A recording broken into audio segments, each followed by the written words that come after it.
right, we finally have a game here that is meaningful. Not to poo-poo Michigan's game with Iowa, which was our first test, was going to be on the road because Iowa's got a great defense, and their defense is pretty good. Yeah, offensively, Iowa's remedial.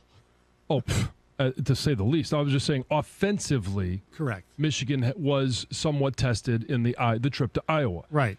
Defensively, they were somewhat tested against Maryland. Right. In terms of all three phases in the same game, there's been no test yet. Correct. Penn State, at least, two good road victories. Granted, Jeff Brom gave them one in the opener. Yeah. And Auburn is not the same Auburn team. But still, for a team from here to come down there and in SEC country and just blow them out is rare. So their resume is a little better than Michigan's. So basically, except for the COVID year, the Big House recently for James Franklin has been a house of horrors, right? Yes. I mean, they did win when Rich Rod was here. I mean, but that was so long ago. Yeah, exactly. Yeah. Who didn't? Right. Yeah. Didn't Illinois win here then, or Purdue? Yeah, they all did. Purdue, yeah. I remember the Illinois? Well, Michigan beat Illinois in that ridiculous overtime game. It was like, 85-82, whatever the hell the score of that game was? Toledo won here. Toledo beat Rich Rod. Yeah, all right. We don't have to go through the you brought it up. Yeah, I know. Anyway, the bottom line is Penn State usually plays better, like most teams, they play better at home than they do down here, although last year Michigan won up there. Yes. And Jim Harbaugh is, I believe, 5-3 against Franklin, against Penn State. Yeah, so it would be against James Franklin. Yeah. Right. Yes.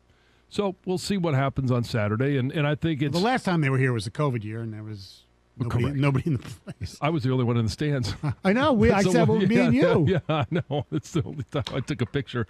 That's going to be one we see the pictures of what is it 1919 the Spanish flu or whatever, and you see the pictures. That one I'll post when I'm an old man. Yes, like remember when? Mm-hmm. But yeah, I think for Michigan it really comes down to how dynamic the offense can be.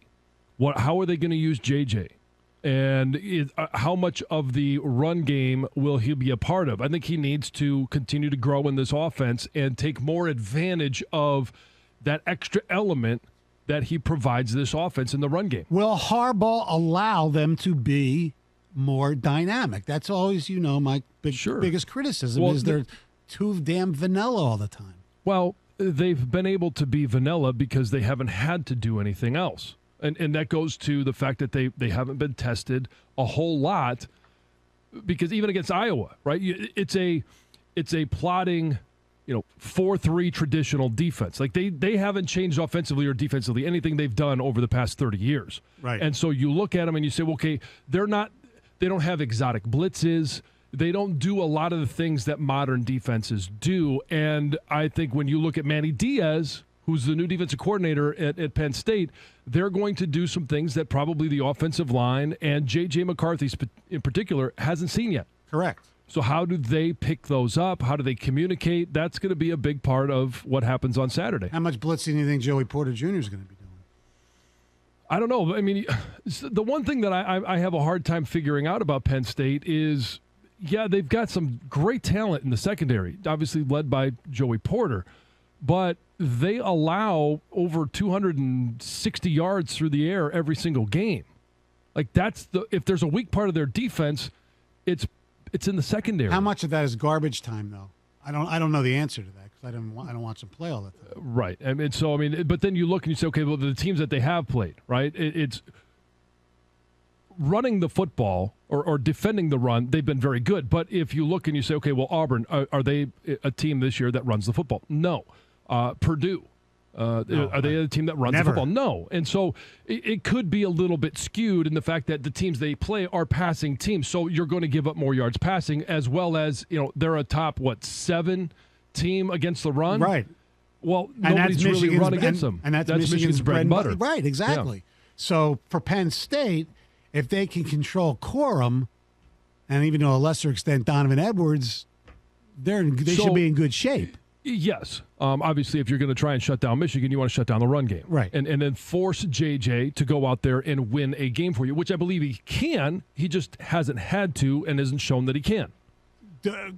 With Parker Washington and Strange, the tight end, and Tinsley, is Penn State's receivers as good as Michigan's? I think so. They're just as good. Especially because the fact Michigan doesn't use their receivers the way they haven't. They shouldn't. And so, I mean, if Roman Wilson is able to play this week, because he didn't make the trip last week, if he's able to play this week, he's been a guy that's been able to get behind defenses. And here's where J.J. needs to continue to grow. I talk about him being able to run the ball. He needs to be more accurate at those explosive plays. Against Maryland, there were 3 times he had receivers 3 or 4 steps behind Maryland's secondary, and the balls were overthrown. Mm-hmm. Against who was it? Iowa. Roman Wilson is open in the end zone, and it was closer, but it really doesn't matter. I know. It still was an incompletion. If he can complete some of those, then I think look out. Things could get out of hand.